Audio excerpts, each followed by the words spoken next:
యోహాను సువార్త 6వ అధ్యాయము 1వ వచనం నుండి 15వ వచనం వరకు.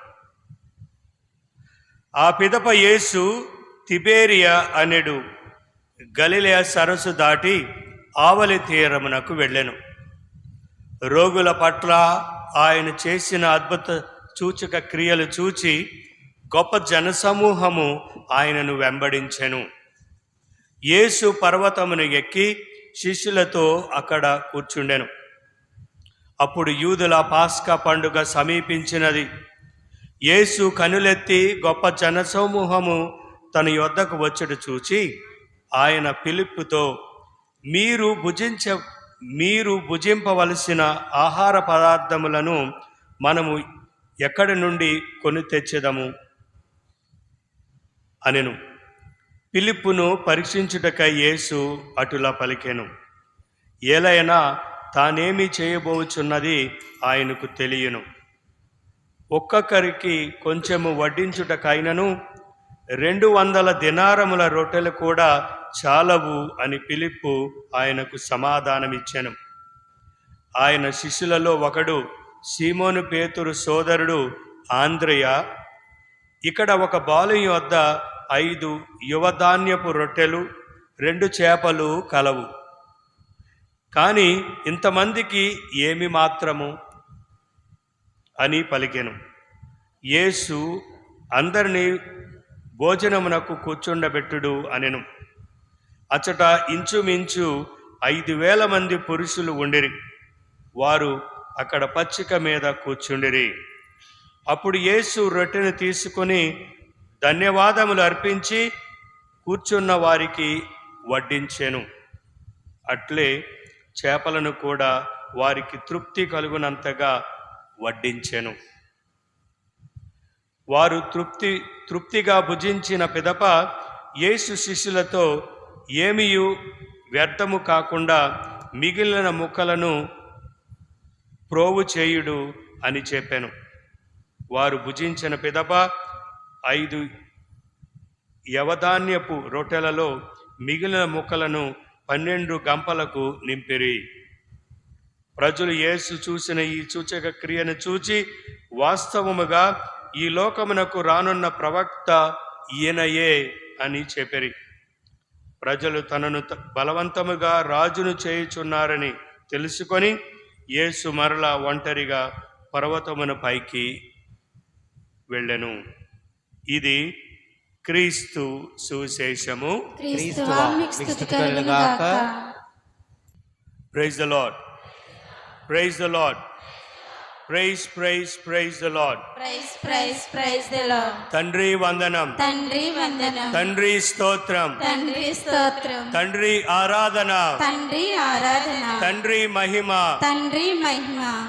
హల్లెలూయా, హల్లెలూయా, హల్లెలూయా, హల్లెలూయా. Praise praise praise the lord. Praise the Lord. యేసువా వందనం, యేసువా వందనం, యేసువా స్తోత్రం, యేసువా స్తోత్రం, యేసు రాజా ఆరాధన, యేసు రాజా ఆరాధన, యేసు రాజా మహిమ. యేసు రాజా మహిమ. హల్లెలూయా, హల్లెలూయా, హల్లెలూయా, హల్లెలూయా. Praise praise praise the lord. Praise the Lord. హల్లెలూయా, హల్లెలూయా. ఆత్మదేవా వందనం, ఆత్మదేవా వందనం, ఆత్మదేవా స్తోత్రం, ఆత్మదేవా స్తోత్రం, ఆత్మదేవా ఆరాధన. ఆత్మదేవా ఆరాధన. హల్లెలూయా, హల్లెలూయా, హల్లెలూయా. హల్లెలూయా. Praise praise praise the lord. Praise the Lord. ఈరోజు మనం విన్నటువంటి దేవుని యొక్క పట్టణాలు ఇంతకు ముందు చెప్పిన విధంగా ఉదారత్వాన్ని, మనం ఏ విధంగా ఉదార స్వభావాన్ని కలిగి ఉండాలి. ఈరోజు మనం విన్నటువంటి మొదటి పట్టణంలో రాజుల 2వ గ్రంథము 4వ అధ్యాయము 42వ వచనం నుండి 44వ వచనం వరకు మనం విన్నటువంటి దేవుని యొక్క వాక్యము, ఒకడు తన సొంత పొలములో పండినటువంటి గోధుమ గింజలతో తయారు చేసినటువంటి రొట్టెను 20 రొట్టెలను ఎలీషా ప్రవక్తకి ఇచ్చాడు.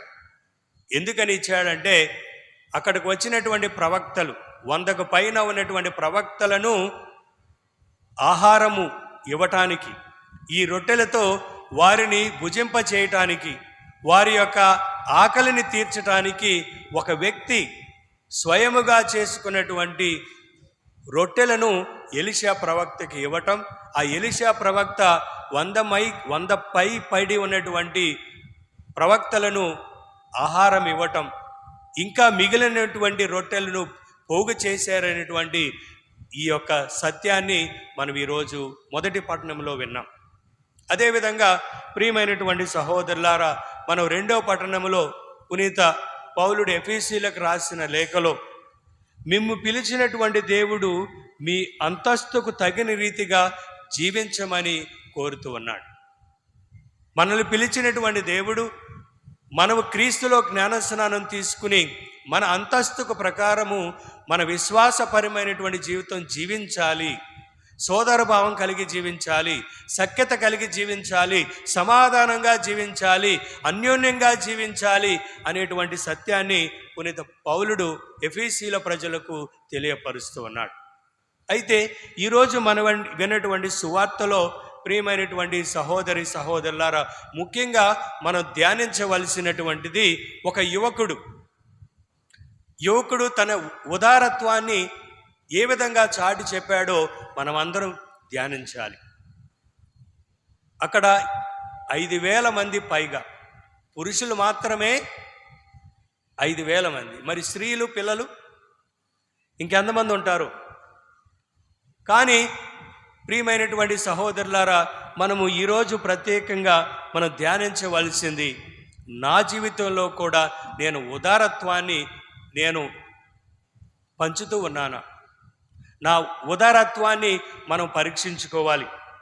ఈరోజు మనం విన్నటువంటి ఈ యొక్క సుశేషపట్నం ఎక్కడి నుండి విన్నాం? చిన్న పరీక్ష. పోయిన వారం కొన్ని వారాల పాటు సుశేషపట్నం, ఆదివారం సుశేషపట్నం ఎక్కడి నుండి తీసుకోబడింది? ఎక్కడి నుండి? పోయిన వారం వరకు ఒక సువార్తికుడి నుండి తీసుకున్నాం. ఎక్కడి నుండి? మార్కు సువార్త. Praise the lord, praise the lord. Mark సువార్త నుండి కొన్ని విషయాలను మనం ధ్యానించాం. మరి ఈరోజు ఎందుకని సడన్గా సువార్తికుడు మారిపోయాడు? ఏ సువార్తికుడు మనకు బోధిస్తూ ఉన్నాడు ఈరోజు? యోహాను సువార్త. ఈ వారం నుండి వచ్చే 5 వారాల పాటు యోహాను సువార్తలో ఉన్నటువంటి విషయాలను మనం ధ్యానించబోతూ ఉన్నాం. 5 వారాలంటే దరిదాపు 21వ సామాన్య ఆదివారం వరకు మనము ఎవరి సువార్తను ధ్యానించబోతూ ఉన్నాం? యోహాను సువార్త. అయితే ఈ యొక్క సువార్త అన్ని సువార్తలలో ఉన్నది. యేసు ప్రభు 5,000 మందిని 5 రొట్టెలు 2 చేపలు పంచిన విధానాన్ని, ఆయన చేసినటువంటి అద్భుత క్రియను ఈ 4 సువార్తలలో మనం వింటాం. అయితే ప్రియమైనటువంటి సహోదరులారా, ఈరోజు మనము ధ్యానించవలసింది ఉదారత్వం. ఒకరోజు ఒక వ్యక్తి పునీత మదర్ తెరీసా దగ్గరికి వచ్చి, అమ్మా, నాకు తెలిసినటువంటి ఒక కుటుంబం కటిక పేదరికంలో జీవిస్తూ ఉంది. చాలామంది పిల్లలు ఉన్నారు, తినటానికి తిండి లేదు, కట్టుకోవటానికి బట్ట లేదు, ఉండటానికి గూడు లేదు, చాలా దుర్భరమైనటువంటి పరిస్థితుల్లో వారు జీవిస్తూ ఉన్నారని మదర్ తెరీసాకు చెప్పినప్పుడు మదర్ తెరీసా అప్పటికప్పుడే గబగబా కొంచెము కూరగాయలు, కొంచెము కిరాణాకు సంబంధించినటువంటి వస్తువులు ఒక బ్యాగులో పెట్టుకుని ఆ వ్యక్తిని తీసుకుని ఆ కుటుంబాన్ని సందర్శించడానికి వచ్చినప్పుడు చాలా సంతోషపడింది ఆ గృహస్థురాలు. పిల్లలతో చాలా ఆనందపడింది. దేవుని సమక్షంలో పవిత్రముగా పిలువబడేటువంటి ఒక మదర్ తెరీసా నా గృహానికి వచ్చిందని ఆమె చాలా సంతోషపడింది. మదర్ తెరీసా ఆమె తీసుకొచ్చినటువంటి సంచిని ఆ గృహస్థురాలికి ఇచ్చింది. ఆ తల్లి ఏం చేసిందంటే, త్వరగా కొన్ని కూరగాయలు పక్కన, మరి కూరగాయలు పక్కన, కొన్ని కిరాణా సంబంధించినటువంటి వస్తువులు పక్కన 2 బ్యాగులు చేసింది. చేసి ఒక బ్యాగు ఇంటిలో పెట్టి రెండో బ్యాగు పట్టుకుని బయటికి వెళ్ళింది. వెళ్ళి కొద్ది సమయం అయిన తర్వాత వచ్చింది. మదర్ తెరీసాకి ఎందుకు ఇది చేసింది, నేను వచ్చాను కదా అని ఆలోచించడం మొదలుపెట్టింది. ఆమె వచ్చి రాగానే అడిగింది, ఎందుకు నువ్వు 2 విభాగాలుగా చేశావు, ఒక బ్యాగ్ ఇక్కడ పెట్టావు, ఒక బ్యాగ్ పక్కకి తీసుకుని బయటికి వెళ్ళావు, మళ్ళీ తిరిగి ఒట్టి చేతులతో వచ్చావు, ఏంటి సంగతి అని అడిగినప్పుడు ఆ తల్లి చెప్తుంది, అమ్మా నాలాంటి కుటుంబమే, నా స్నేహితురాలు కూడా చాలా దుర్భరమైనటువంటి పరిస్థితిలో ఉంది, నాకన్నా ఎక్కువగా దుర్భరమైనటువంటి పరిస్థితి, నాకన్నా ఎక్కువగా పిల్లలు కలిగినటువంటి కుటుంబం, అది నిస్సహాయ స్థితిలో ఉన్నారు. అందుకనే నాకు నువ్వు ఇచ్చినటువంటి దాంట్లోనే నా హృదయత్వ స్వభావం ద్వారా ఆమెకి ఇవ్వటానికి నేను వెళ్ళి వచ్చానమ్మా అని మదర్ తెరీసా చెప్పటం, మదర్ తెరీసా చాలా సంతోషపడి గర్వపడింది. ప్రియమైనటువంటి సహోదరులారా, praise the lord, praise the lord. Praise the lord. అటువంటి స్వభావం నీలో నాలో ఉందా? ఒకసారి ఆలోచించండి.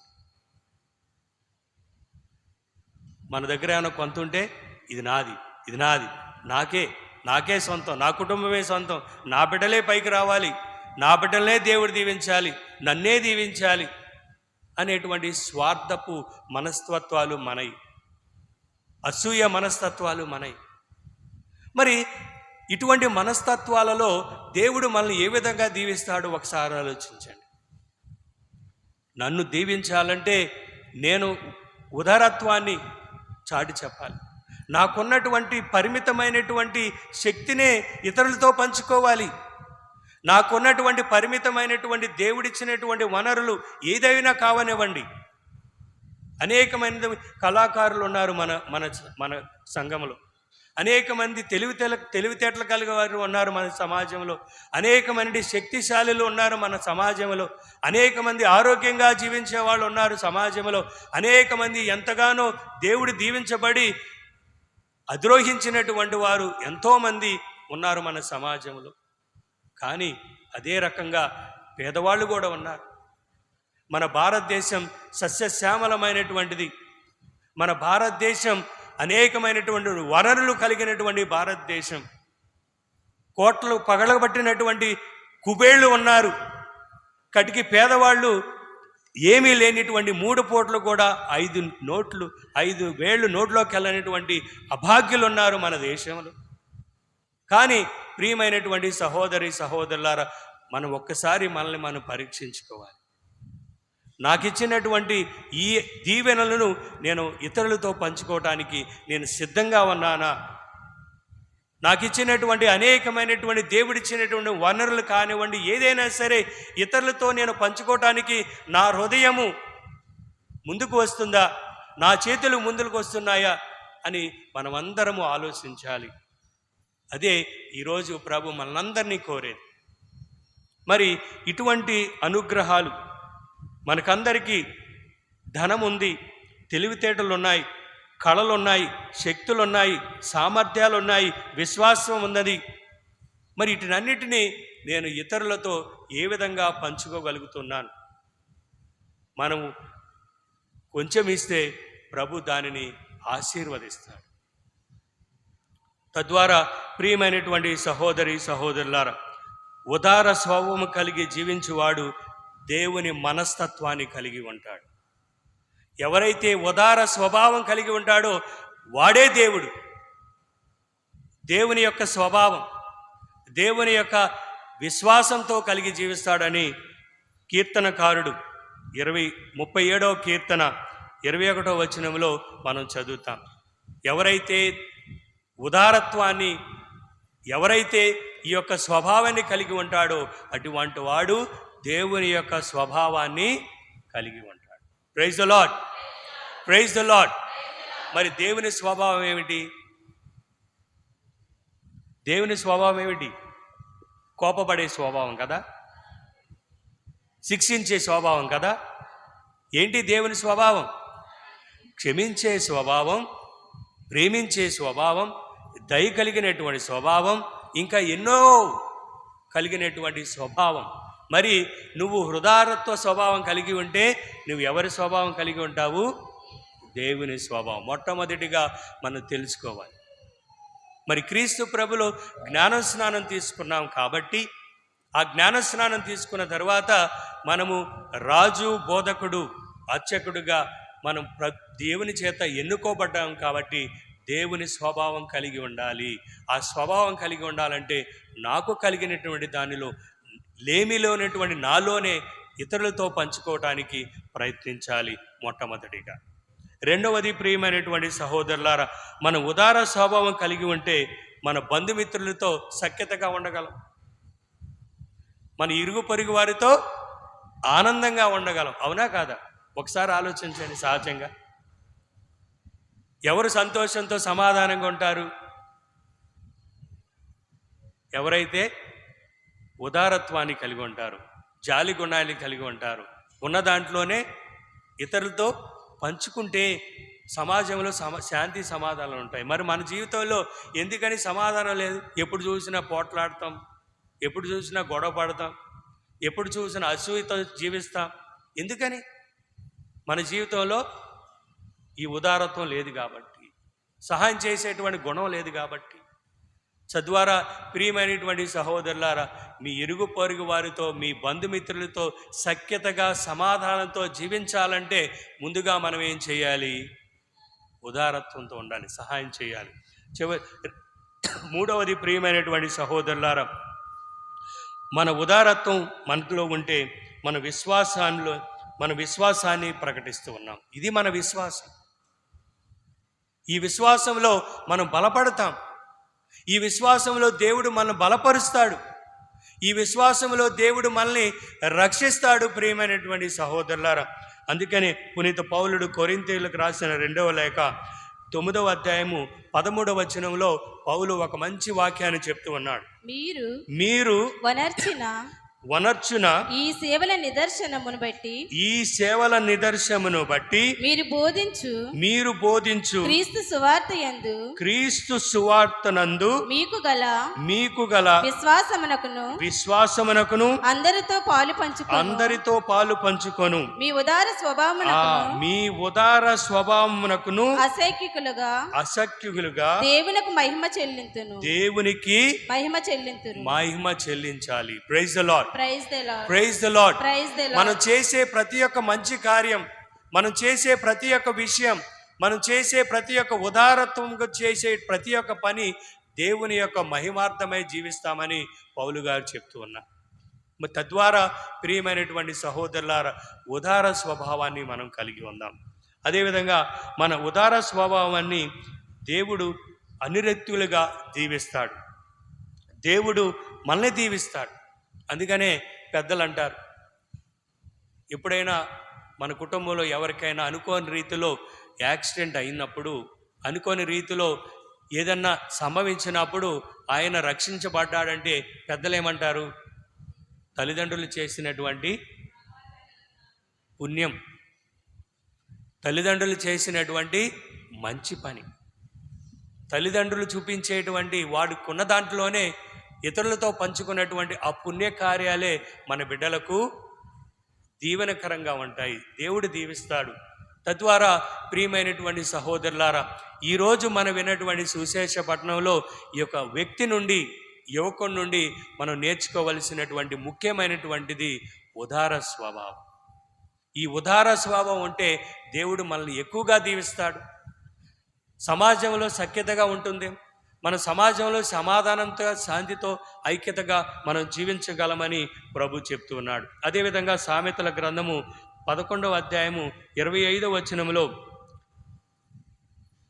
సామెతలు చెప్తూ ఉన్నాయి, ఉదార స్వభావం కలిగినటువంటి వారు వృద్ధి చెందుతారు. చదువు. మంచికి పూనుకొని వారికి దేవుని అనుగ్రహము లభించును. దేవుని యొక్క అనుగ్రహాలు లభిస్తాయి. దేవుడు దీవిస్తాడు. మనమందరము దేవునిలో వృద్ధి చెందుతాం. దేవుని యొక్క మహిమలో మనం బలపడతాం. ప్రియమైనటువంటి సహోదరులారా, అది మనం చేయాలి. ఈరోజు రెండో విషయముగా మనం తెలుసుకోవలసినటువంటి ఈ వ్యక్తి నుండి, ఈ యువకుడు ఉన్న దాంట్లోనే తనలో ఉన్నటువంటి లేమిలో పంచుకున్నాడు.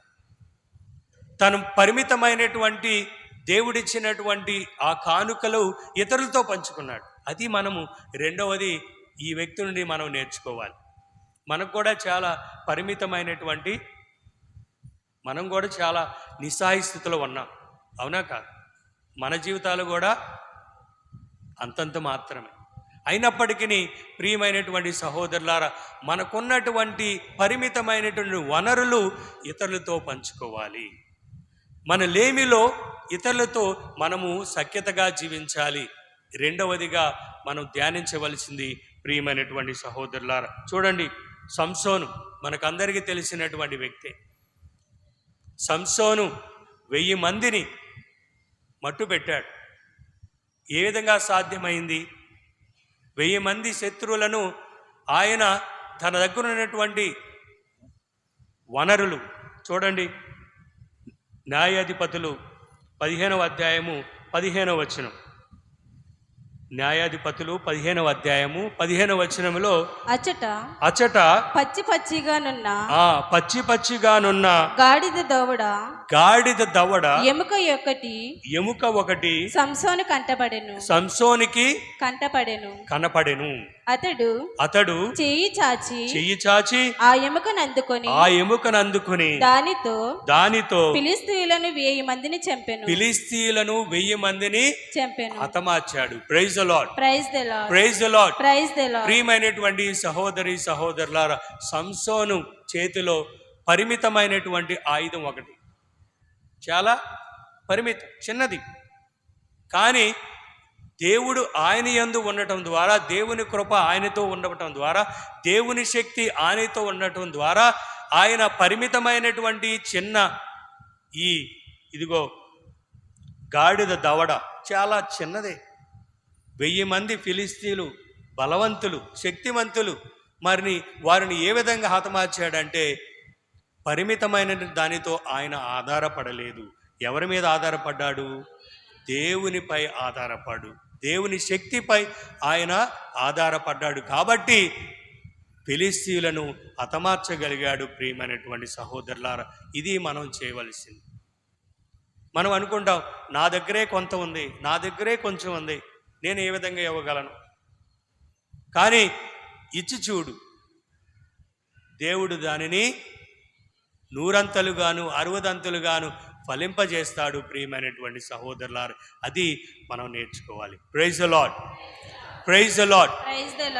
ఇంకా దావీదు, మనకు తెలిసినటువంటి దావీదు గొలియాతును ఏ విధంగా హతమార్చాడు? గొలియాతు ఏంటో భంగీరంగా, ఎంతో భయంకరంగా ఉన్నాడు. దావీదు చాలా చిన్నవాడు. మరి అటువంటి దావీదు దేనిపై ఆధారపడ్డాడు? దేవునిపై ఆధారపడు. ఏదో గురకలాళ్ళు డోలే పట్టుకుని చంపగలిగాడు, కానీ దేవుని శక్తిపై ఆధారపడ్డాడు. మరి దేవుని శక్తిని పొందినటువంటి మనము, ప్రియమైనటువంటి సహోదరులారా, దేవుని యొక్క కృపపై మనం ఆధారపడాలి. Praise the lord. Praise the Lord. 19వ సంవత్సరంలో 2019లో మనకేమొచ్చింది? కరోనా వచ్చింది. కరోనా వచ్చినప్పుడు ఒక వ్యక్తి హాస్పిటల్లో 5 రోజులు మాత్రమే ఉన్నాడు. 5 రోజులు అయిపోయిన తర్వాత డిశ్చార్జ్ అయ్యేటప్పుడు ఆయన యొక్క హాస్పిటల్ బిల్ ఎంత వచ్చిందో తెలుసా? ఎంత వచ్చింది? 3 లక్షలు వచ్చింది. ఆ 3 లక్షలు చూసి ఆయన ఏడవటం మొదలుపెట్టాడు, బాధపడటం మొదలుపెట్టాడు. ఏంటో డబ్బులు లేక కాదు, కోటేశ్వరుడే, కుబేలుడే ఆ 3 లక్షలు ఇచ్చి చాలా బాధపడ్డాడు, ఆలోచించాడు, కుమిలి ఏడ్చాడు. ఎందుకని అంటే ఇన్ని సంవత్సరాలు, 60 సంవత్సరాలు పైబడి దేవుడిచ్చేటువంటి ఉచితమైనటువంటి గాలి వల్ల, దేవుడిచ్చినటువంటి వనరుల వల్ల నేను దేవునికి ఎన్నడూ కృతజ్ఞత చెప్పలేదు. నేను ఎన్నడూ దేవుని యొక్క అనుగ్రహాలు నేను ఎప్పుడూ దేవునికి కృతజ్ఞత చూపించలేదు. కానీ ఈరోజు నాకు అర్థమైంది. 5 రోజులు మాత్రమే నేను హాస్పిటల్లో ఉన్నాను. ఈ ఆక్సిజన్ వల్ల దానికి నేను ఎంత ఖర్చు పెట్టాను? 3 లక్షలు. అయితే నా 65 సంవత్సరాల్లో నేను దేవునికి ఎంతగా రుణపడి ఉన్నాను? ఎన్ని లక్షలు, ఎన్ని కోట్లు? Praise the lord, praise the lord. తద్వారా ప్రియమైనటువంటి సహోదరులారా, మూడవదిగా మనం ఎల్లప్పుడూ దేవునికి కృతజ్ఞతగా ఉండాలి. ఎంత చిన్నదైనా సరే, మన గాలి పీల్చేది, మన వనరులు. రెండవదిగా, చివరిగా ప్రియమైనటువంటి సహోదరులారా, ఈ వాక్యంలో మనం ధ్యానించవలసింది యోహాను సువార్త 6వ అధ్యాయము 12వ వచనం చూడండి. వారు తృప్తిగా భుజించిన పిదప యేసు శిష్యులతో ఏమీ వ్యర్థము కాకుండా మిగిలిన ముక్కలను ప్రోగు చేయము. Praise the lord. ఈ వాక్యాన్ని కొంచెం సేపు ధ్యానిద్దాం. ఒకసారి ఆలోచించండి. మనము పెళ్ళిళ్ళకి వెళ్తాం, పేరెంటాలకి వెళ్తాం, మన యొక్క ఎప్పుడైనా పండగలు జరిగినప్పుడు భోజనాలు ఎంతో ఖర్చుతో కూడినటువంటి విధంగా మనం భోజనాలు తయారు చేసుకుంటాం. కానీ ఎంత వేస్ట్ చేస్తామో ఒకసారి ఆలోచించండి. అవునా కాదు? మరి దేవునికి ఇష్టమైనటువంటిదా? చూడండి, అన్ని ఆ మొక్కలు, రొట్టె మొక్కలు అన్నిటినీ పోగు చేశారు. దేవునికి తెలుసు ప్రతి ఒక్కటి దేవుడు ఇచ్చినటువంటి హృదయ స్వభావంతో వచ్చినటువంటిదే. దానిని మనము పరిరక్షించుకోవాలి. సమృద్ధిగా ఏ విధంగా వృధా చేయకోకుండా దాన్ని పరిరక్షించుకోవాలనేటువంటిదే దేవుని యొక్క ఆకాంక్ష, దేవుని యొక్క కోరిక. తద్వారా ప్రియమైనటువంటి సహోదరులారా, ఎప్పుడైనా సరే దేనిని వ్యర్థం చేయకుండా సమృద్ధిగా మనము దాన్ని ఉపయోగించుకోవటానికి ప్రయత్నించండి. పెళ్ళిళ్ళకి వెళ్ళినా సరే, పండగలకు వెళ్ళినా సరే, ఎక్కడికి వెళ్ళినా సరే, మీ ఇంటిలోనైనా సరే మన పిల్లలకు నేర్పించాలి. ఇది ప్రకాష్ గారు కదా, మనం నేర్పించాలి. ఇటువంటి గుణాలలో మనం పెరగాలి. ప్రతి ఒక్కటి దేవుడిచ్చినటువంటి కృప. కొంతమంది అనుకుంటారు, గొప్ప డబ్బున్న వాళ్ళు, నా డబ్బుతే కదా నేను కొన్నది, నా ఇష్టం వచ్చిగా నేను ఆహారాన్ని వృధా చేస్తాను, వస్తువుల వృధా చేస్తాను అని అనుకుంటారు. అది నీది కాదు, దేవుడిచ్చినటువంటిది, సమాజానిది. అది మనకు తెలీదా? ఈ రోజుల్లో వర్షాకాలం మన రైతులు ఎంత కష్టపడుతూ ఉన్నారు. రాత్రనక పగలనక కష్టపడి శ్రమించి పండించినటువంటి పంటే అది సమాజానికి సంబంధించింది, అది మనందరికీ సంబంధించింది. మరి అటువంటి వారు ఎవరైనా సరే వృధా చేయటానికి అర్హులు కాదు. ప్రియమైనటువంటి సహోదరులారా, praise the lord, praise the lord. ఇటువంటి సత్యాన్ని మనం తెలుసుకుందాం. ఈ రోజు నుండి ప్రతి మెతుక, ప్రతి విషయాన్ని వృధా చేయకుండా మన బాధ్యతగా దానిని ఉపయోగించుకోవడానికి దేవుని యొక్క అనుగ్రహాలు మనకందరికీ దయచేయాలని, చివరిగా వృధా స్వభావాన్ని కలిగి ఉన్నాం. అందరితో సఖ్యతగా ఉండండి, సమాధానంగా ఉండండి, సోదరభావంగా ఉండండి. అదే ఈరోజు పునీత పౌలుడు ఎఫీసీయులకు చెప్తూ ఉన్నాడు. చూడండి దేవుని యొక్క వాక్యం. ఎఫీసీయులకు రాసిన లేఖ 4వ అధ్యాయము 2వ వచనము. మీరు ఎల్లప్పుడూ సాధువులుగాను సాత్వికులుగాను సహనశీలుగాను ఉండవలెను. చూడండి, మనం సాధుశీలుగా ఉంటామా? వినమ్రులుగా ఉంటూ ఉన్నామా? మనము తగ్గించే తనములో ఉంటూ ఉన్నామా? చూడండి, ఒకే జ్ఞానస్నానం, ఒకే సర్వేశ్వరుడు, ఒకే సంఘము, ఒకే కులము, ఒకే దేశము, ఒకే భాష. మరి ఇటువన్నిటి ఉన్నప్పుడు మనలో ఎందుకని ఇటువంటి తారతమ్యాలు, విభేదాలు, కక్షలు, కాఠిన్యాలు, గొడవలు, ఒకరినొకరు దూషించుకోవటం, ఒకరినొకరు పొడుచుకోవటం, చంపుకోవటం అవసరమా? తద్వారా ప్రియమైనటువంటి సహోదరులారా, సమాధానంతో సఖ్యతగా దేవుడిచ్చినటువంటి వనరులను అందరితో పంచుకుని దేవునికి మహిమార్థమై జీవించడానికి ప్రయత్నిద్దాం. పితా, పుత్ర, పవిత్రాత్మ నామమున ఆమేన్.